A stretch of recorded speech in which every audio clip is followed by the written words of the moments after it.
సందర్భంగా పనిచేస్తున్న నటుడిగా, నాయకుడిగా, సామాజికవేత్తగా, సాంఘిక సంక్షేమ ప్రదాతగా చరిత్రలో సుస్థిరం సాధించినటువంటి స్వర్గీయ నందమూరి తారక రామారావు గారు విలాసవంతమైనటువంటి సినీ జీవితం ఉన్నప్పటికీ ఇలా నగరంలో అధికార నీరాజనాలు అందుకుంటున్న వేళ, తెలుగువాడిలో ఆత్మగౌరవం అడుగంటిపోతున్నటువంటి వేళ, హిందీ పురవీధుల్లో దిగజారుతున్న తెలుగువాడి ఆత్మగౌరవాన్ని పరిరక్షించాలని, 2000 సంవత్సరాల చరిత్ర కలిగినటువంటి తెలుగు జాతి గుర్తింపు దక్కాలని, కాలంలో ఉన్నటువంటి తెలుగు జాతిని వెలుగులు ప్రసాదించాలని, గడిలో ఉన్నటువంటి రాజకీయాన్ని గడిలో ముందు ఉంచాలని, అధికారాన్ని కట్టుకట్ట వేయాలని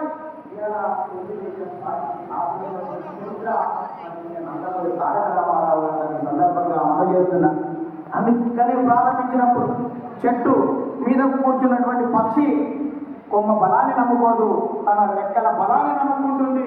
తెలుగుదేశం పార్టీ కార్యకర్తల బలాన్ని బలగాన్ని నమ్ముకుంటుంది. కాబట్టి స్వర్గీయ నందమూరి తారక రామారావు గారు ఆ రోజే కార్యకర్తలను తయారు చేసినటువంటి చరిత్ర ఉంది.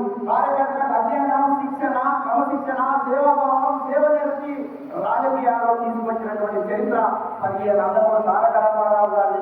అందుకనే కార్యకర్తలని నాయకుడిగా తయారు చేసినటువంటి చరిత్ర స్వర్గీయ నందమూరి తారక రామారావు.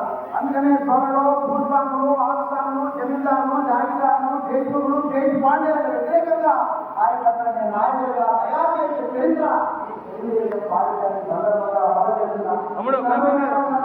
తెలుగుదేశం పట్టణంలో గ్రామాలకు మౌలిక సౌకర్యాలు ఇచ్చాం, ప్రజలకు సంక్షేమ ఫలాలను ఇచ్చాం, ప్రజలకు రాజకీయ చైతన్యం ఇచ్చాం, బలహీన వర్గాలకు రాజకీయ జీవితం ఇచ్చాం, సామాజిక మార్పులకు శ్రీకారం ఇచ్చాం, ఆర్థిక అభివృద్ధికి అందరం ఇచ్చాం, నిమ్న జాతుల ఉద్యమం కోసం, పడి జనోద్యమం కోసం బాధలు వేశాం, దేశ రాజకీయాలని సమూలంగా మార్చివేసినాం, రాష్ట్ర రాజకీయాలని, దేశ రాజకీయాలను ప్రపంచవ్యాప్తంగా మార్చివేసినాం. ఇవాళ ప్రధానమంత్రుల రాష్ట్రపతి ఎన్నికల్లో ప్రధానమైనటువంటి